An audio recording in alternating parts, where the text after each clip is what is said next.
Mga kapatid, hayaan niyong basahin ko ang sulat dito ni Lucas na isang manggagamot para sa kanyang kaibigang si Teopilo. Pero ito ay dapat nating unawaing mabuti at hingin natin ang tulong ng Espiritu Santo para higit na maunawaan, magkaroon tayo ng refleksyon dito sa mga babasahin nating talata. Ito ay mula sa Lucas 17, talatang 11 hanggang 19. Habang nagtatravel si Jesus noon papuntang Jerusalem, dumaan siya sa boundary ng Samaria at Galilee. Nang papasok na siya sa bayan, sinalubong siya noon ng 10 taong may ketong.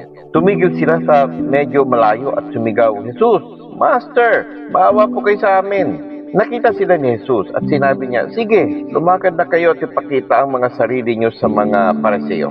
At habang naglalakad, gumaling sila nang napansin ng isa sa magaling na siya. Bumalik siyang sumisigaw na nagpupuri sa Diyos. Dumapa siya sa paanan ni Jesus at nagpasalamat. Isa siyang Samaritan. Nagtanong si Jesus, "Di ba, 10 kayong gumaling? Nasaan ang siyam? Bakit kung sino pa ang hindi Israelite, siya pa ang bumalik para magpasalamat sa Diyos?" Sinabi ni Jesus sa kanya, "Sige, tumayo ka na at umuwi. Gumaling ka na dahil sa pananalig mo sa Diyos."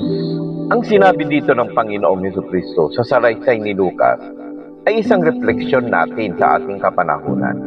Tayo ay may ketong hindi sa pisikal nating kaanyuan, kundi sa espiritual nating katayuan. Ang tinutukoy ko dito, family, ay ang ating mga kaluluwa. Opo, ang ating kaluluwa ay may sakit na ketong. Dahil ang kasalanan ay tulad ng ketong. At ang ating kaluluwa ay nakatanikala sa kasalanan. At ito ay ilan lamang tulad ng kapalaluan, kahambugan, inggit, katakawan, kahalayan, puot o galit, pagkaganid, katamaran, at marami pang iba na kung susuriin ay umaabot sa 53 kasalanang naitala sa Biblia. Binigyan din ito sa Lucas 5:31-32. Sinagot sila ni Jesus, "Hindi nangangailangan ng manggagamot ang walang sakit, kundi ang may sakit. Hindi ako naparito upang tawagin ang mga matuwid, kundi ang mga makasalanan upang sila'y magsisi." Kaya nga, family, maaaring kaya kayo naririto sa kulungan dahil sa mahal kayo ng Diyos, ng ating Panginoong Jesucristo.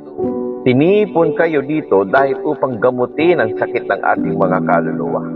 Maliwanag naman ang sinabi ng Panginoong Jesucristo na tinawag niya ang mga makasalanan para magsisi. Family, napakagandang pagkakataon itong ibinigay sa atin ng Panginoong Jesucristo.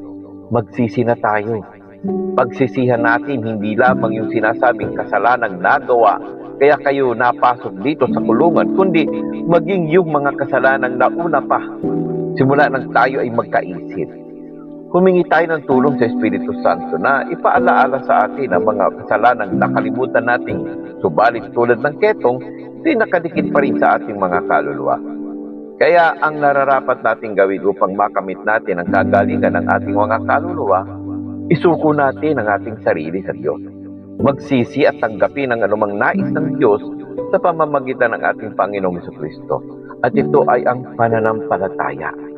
Dahil ito ang magpapagaling at ang kapatawaran sa ating mga kaluluwa. Ang pananampalataya. Ngayon, may tinukoy dito sa talata, hinahanap ng Panginoong Jesucristo ang siyam na pinagaling niya. Ilan tayo dito, humigit kumulang na nasa loob ng kulungan ito. Hindi halos mga 200 o higit pa. Isang araw, family, lalabas kayo ng kulungan ito. Hindi dahil sa ginusto nyo, kundi sa pananampalataya nyo sa Diyos at sa Panginoong Jesucristo. Nagbago kayo dahil nga isinuko na ninyo ang inyong sarili. Ngayon, paglabas ninyo sa kanlungan ito, sino kaya ang mapapabilang sa siyam na muling kinalimutan ang pangako niya sa Diyos? Huwag naman sana. Kaya nga may tagubilin sa inyo, family, sa unang Pedro 1, talatang 13 hanggang 14. Ito po yun. Kaya nga, ihanda ninyo ang inyong mga isipan para sa dapat ninyong gawin.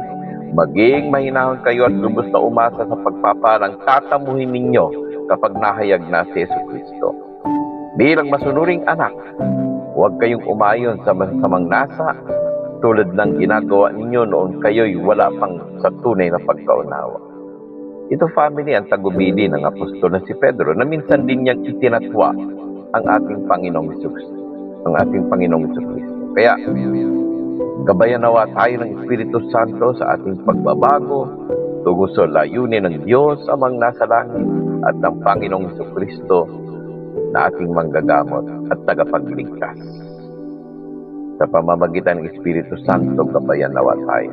Kung sang-ayon po kayo, sagutin natin ito ng Amen. Amen. Amen.